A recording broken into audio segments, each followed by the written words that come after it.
AD 427 സ്ഥാപിതമായ ഈ പുരാതന പള്ളി അന്ന് മുതലുള്ള ആരാധനയ്ക്ക് ഉപയോഗിച്ചുകൊണ്ടിരുന്ന ഈ ഫോട്ടോസ് മറ്റ് എല്ലാ പുരാതനമായ പല സാധനങ്ങൾ പല സ്ഥലങ്ങളിലായിട്ട് പള്ളിയിൽ ആയിരുന്നു. അങ്ങനെ അവിടുന്ന് ഇത് ഒന്നിച്ചെടുത്ത് ഈ അടുത്ത കാലത്താണ് ഇങ്ങനൊരു മ്യൂസിയം നമ്മൾ ഫോം ചെയ്തത്. അതിപ്പോൾ ആൾക്കാർ വളരെ ഇതറിഞ്ഞു കേട്ട് വന്ന് വളരെ ഇതെല്ലാ കാര്യങ്ങളും നോക്കുന്നുണ്ട്. അതുമാതിരി തന്നെ ദേവളശ്ശേരി പിതാവിൻ്റെ വിശുദ്ധ കുർബാനയ്ക്കുള്ള തിരുവസ്ത്രങ്ങളാണ് ഈ സൈഡിൽ കാണുന്നതെല്ലാം.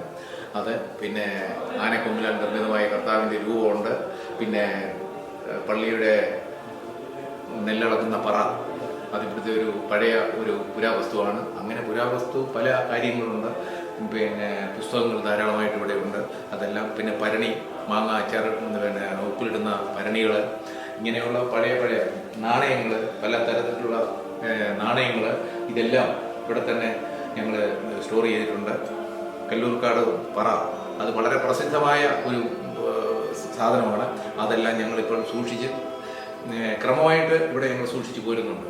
അതുമാതിരി തന്നെ കർത്താവിൻ്റെ രൂപങ്ങൾ, വിശുദ്ധന്മാരുടെ രൂപങ്ങൾ, പഴയ കാലത്തെ പുസ്തകങ്ങൾ, ഇതെല്ലാം ഞങ്ങളിവിടെ സെറ്റിൽ ചെയ്ത് വെച്ചിട്ടുണ്ട്. ഗോൾഡുണ്ട്, അതുമാതിരി തന്നെ സിൽവറുണ്ട്. ഇങ്ങനെയുള്ള എല്ലാ ഐറ്റംസും ഇവിടെ തന്നെ ഉണ്ട്. ഇത് വന്നാൽ ഇത് കാണാവുന്നതാണ്. ഈ ഛായാചിത്രം യേശുവിനെ കുരിശിൽ തറച്ചപ്പോൾ അവിടെ ഉണ്ടായിരുന്ന ശത്രുക്കളുടെ ഒരുവൻ്റേതാണെന്നാണ് വിശ്വാസം.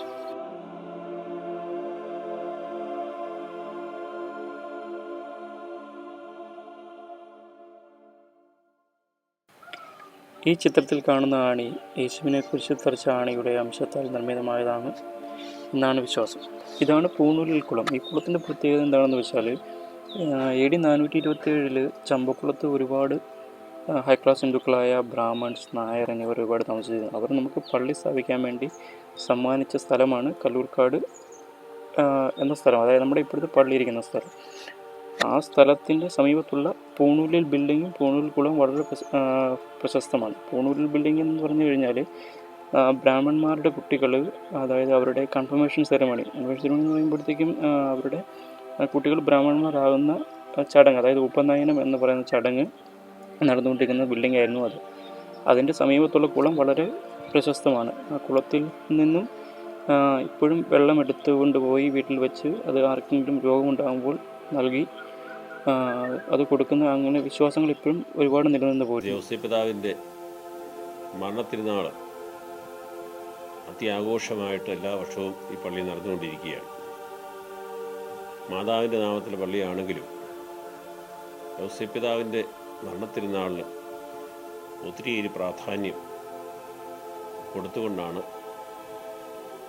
ആ ഒരു ചടങ്ങ് ഈ പള്ളിയിൽ നടന്നുകൊണ്ട് പോരുക. ധാരാളം ആളുകൾ മറ്റ് പല സ്ഥലങ്ങളിൽ നിന്നും ഇവിടെ എത്താറുണ്ട്. പ്രത്യേകിച്ച് കൊല്ലം, തിരുവനന്തപുരം, അതുപോലെ തമിഴ്നാടിൻ്റെ ചില ഭാഗങ്ങളിൽ നിന്നൊക്കെ ധാരാളം ആളുകൾ ഇവിടെ എത്താറുണ്ട്. അവർ പള്ളിയിൽ നിന്ന് കൊടുക്കുന്ന എണ്ണ വാങ്ങി അത് തേച്ച് പമ്പാനദിയിൽ കുളിച്ചു കയറി ഉച്ചയ്ക്ക് നേർച്ച ഭക്ഷണം കൊടുക്കുന്നത് അതും ഭക്ഷിച്ച് തൃപ്തിയോടുകൂടി പോകുന്ന ചടങ്ങ് വളരെ ആകർഷണീയമാണ്. ഭക്തിനിർഭരമായ ആ ചടങ്ങിൽ 1,00,000-ലധികം ആളുകൾ പങ്കെടുക്കാറുണ്ട്. അതിനുവേണ്ടി വിപുലമായ ഒരുക്കങ്ങളും 1,001 പേരടങ്ങുന്ന ഒരു കമ്മിറ്റി പ്രവർത്തിച്ചുകൊണ്ടിരിക്കുകയാണ്. ഉച്ചഭക്ഷണം വിതരണം ചെയ്യാനായിട്ട്, വിളമ്പാനായിട്ട് 1,500 ആളുകളാണ് അതിൽ സഹകരിക്കുക. അപ്പോൾ അത്രമാത്രം ആളുകൾ ഉൾക്കൊള്ളുന്ന ഒരു പന്തിഭോജനമാണെങ്കിലും ഒരു ബുദ്ധിമുട്ടും കൂടാതെ എല്ലാവർക്കും ആ നേർച്ച സദ്യയിൽ പങ്കുചേരുവാനും അത് ആസ്വദിക്കുവാനും അതുവഴിയായിട്ട് മനം നിറയെ സന്തോഷമായിട്ട് അവർ കടന്നു പോവുകയാണ് ചെയ്യുക. അത് ഈ പള്ളിയിൽ കാണുന്ന പ്രത്യേകതയാണ്. അതുപോലെ തന്നെ ധാരാളം ടൂറിസ്റ്റുകൾ, വിദേശ ടൂറിസ്റ്റുകളും സ്വദേശ ടൂറിസ്റ്റുകളും ഓരോ ദിവസവും എന്നാണ് 10-30 ഹൗസ് ബോട്ടുകളിൽ ആണ്ടുവട്ടത്തിലെ ടൂറിസ്റ്റ് സീസണിൽ പ്രത്യേകിച്ച് ഇവിടെ എത്താറുണ്ട്. പള്ളിയുടെ പെയിൻറ്റിങ്, അതിൻ്റെ പഴയ ശില്പകലകൾ അവയെല്ലാം നേരിട്ട് കണ്ട് അത് ഫോട്ടോ എടുത്തുമൊക്കെ അവർ പോകാറുണ്ട്. അങ്ങനെ ധാരാളം ആളുകൾക്ക് ആനന്ദവും സൗഖ്യവും അനുഗ്രഹവും പ്രദാനം ചെയ്തുകൊണ്ട് ഈ പള്ളി അത് ഇന്നും പ്രവർത്തിച്ചു പോരുന്നു എന്നറിയുന്നതിൽ തീർച്ചയായിട്ടും എല്ലാവർക്കും സന്തോഷിക്കാം.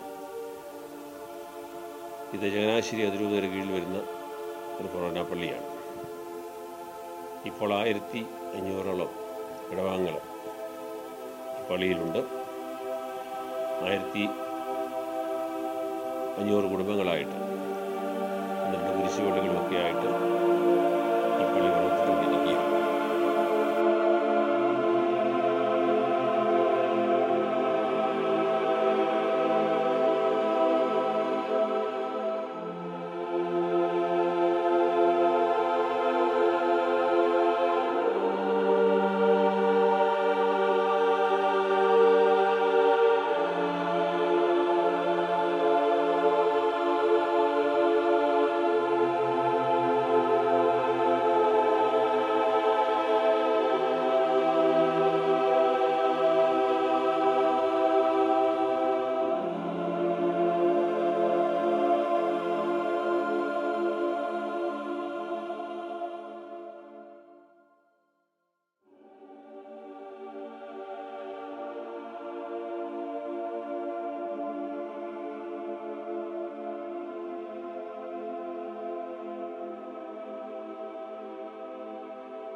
പള്ളിയിലെ സംബന്ധിച്ചുള്ള എല്ലാ കാര്യങ്ങളും വിവാഹം, ശവസംസ്കാരം, പിന്നെ തിരുക്കർമ്മങ്ങൾ എല്ലാത്തിൻ്റെ കാര്യം ഫീസ് ഈടാക്കുന്നതും അവരുടെ പേര് നിശ്ചയിക്കുന്നത്, ഹാള് വാടകയ്ക്ക് കൊടുക്കുന്നത് മുതലായ കാര്യങ്ങൾ, പിന്നെ ഓരോരുത്തരുടെ മാമോസ കണക്ക്, സർട്ടിഫിക്കറ്റുകൾ എല്ലാം വിതരണം ചെയ്യുന്ന ഇവിടെയാണ്. കണക്കുകളുണ്ട്, സ്കൂൾ കണക്കുണ്ട്, കൃഷി കണക്കുണ്ട്, പൊതുക്കണക്കുന്നുണ്ട്.